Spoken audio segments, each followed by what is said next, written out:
Šiandien gan įdomis tema. Kodėlgi? Nes dabar į rinką labai stipriai ateina ir labai stipriai gerėja, kas yra svarbiausia, starter kitai. Jau apžiūrėjom Pingviną, yra dar begalė kitų, bet stipriausia rinkai čia yra kas? Leafas ir yra Smokas.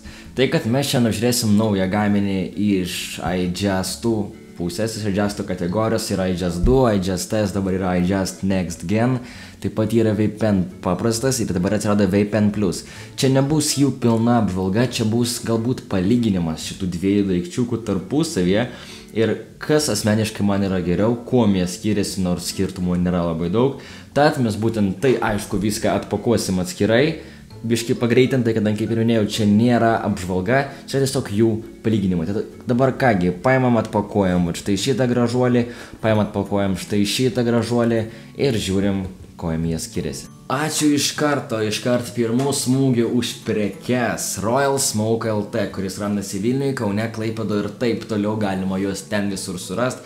Kokybiškos prekės, geros kainos, tikrai prieinamos visiems. Tai kad ačiū dar kartą Royal Smoke'ui ir einam prie pat video.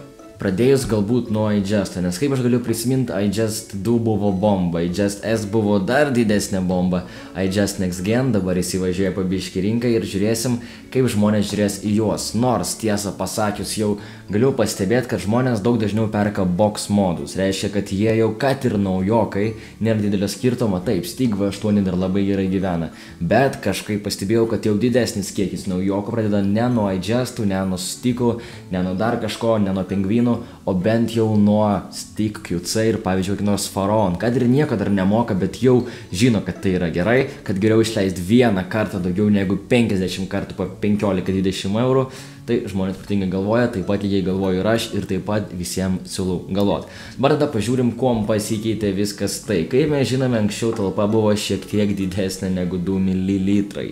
Būtent čia yra tokia talpa. Kalbant apie diametrą 24,5, 6 spalvos, raudonas, baltas, juodas, kokius širdys geidžia, tokie realiai ir yra rinkoj. Kas yra labai gerai, ačiū jums iJust, ačiū jums Leaf, kad sugebėjot pagaliau išmokot padėti stikliuką papildomą į komplektaciją. Nes kiek aš galiu prisiminti, labai yra trūkumas tų stikliukų, būtent iJust S arba iJust 2, nes jų ten tiesiog komplektacijai nebuvo. Tas yra labai gaila, bet čia jie atrado ir čia yra viskas labai ir labai gerai.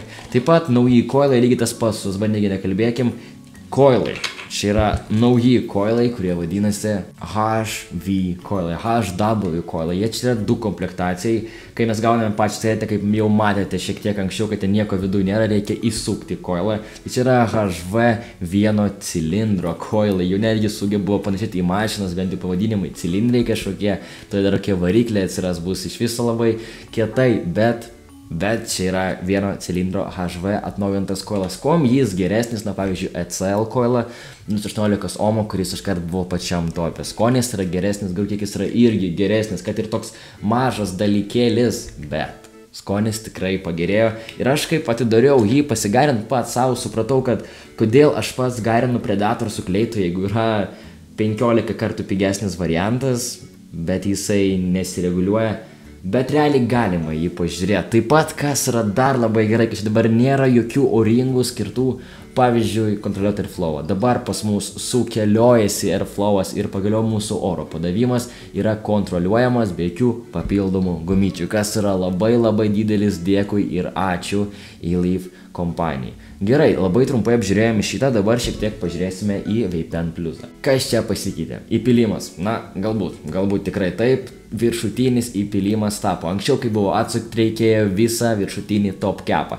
Dabar atsisakė drip tipas, kurio pakeis neįmanoma, kadangi jisai čia yra, kaip aš matau, pilna plasmasė, štai tokia sulipdyta į vieną, tad įpilimas yra per šonus. Taip pat galvutės, nelabai jos stipriai pasikeitė, kadangi nuo pirmojo VPN tinka antram VPN, aš jį tai vadinsiu VPN Plusą. Ir taip pat nematau jokių praktiškai skirtumų, kom pasikeitė galvutės, nes realiai skirtumų galbūt čia realiai ir nėra. Kas dar? Labai yra svarbu airflowas, bent jau man, kadangi šiek tiek airflow, kada būna ne per daug, bet kai jau būna pakankamas kiekis ir skonis šiek tiek ir pagerėja. Tad galima dabar labai drąsiai traukti iš karto į plaučius, jo čia yra jau tikrai daugiau, manau, dvigubai daugiau, kas yra labai ir labai svarbu. Kalbant apie jo irgi diametrą, lygiai taip pat kaip iJustas 24,5 mm diametras ir baterija kaip čia, taip ir čia 3000 mAh, reiškia realiai kalbant, dieną sunkiai, bet įmanoma. Sunkiai, bet įmanoma. Taip pat dar viena naujiena ant abiejų šitų starter kitų.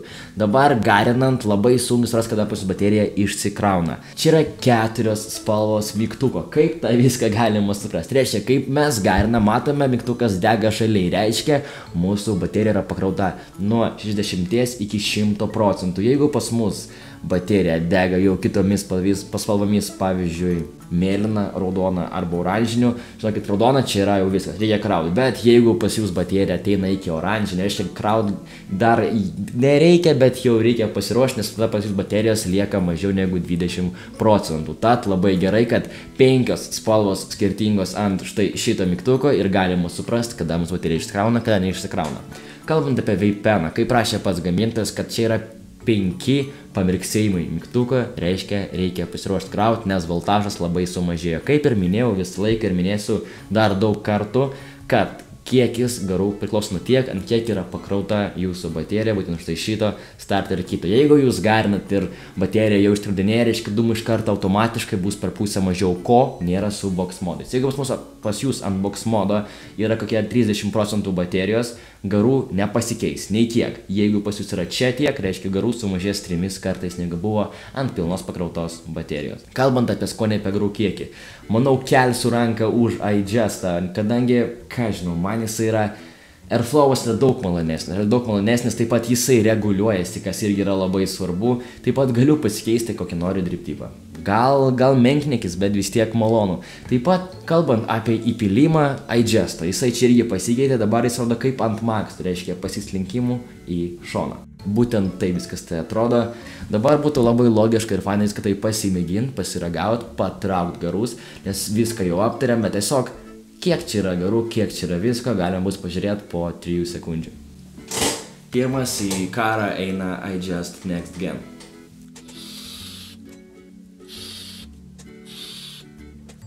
Dabar pažiūrėkime šiek tiek arčiau į dūmų kiekį Vape Pen Plusą.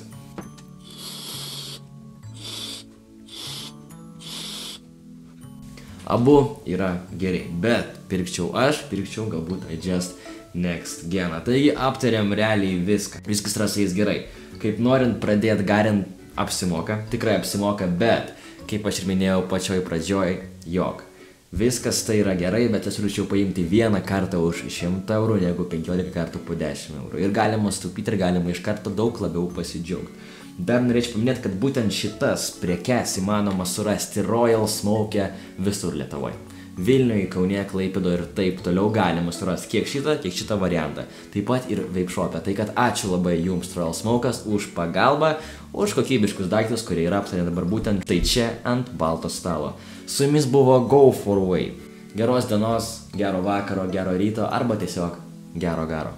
Ačiū iš karto pirmų smūgių už prekes Royal Smoke LT, kuris randasi Vilniuje, Kaune, Klaipėdoje ir taip toliau, galima juos ten visur surasti. Kokybiškos prekės, geros kainos, tikrai prieinamos visiems.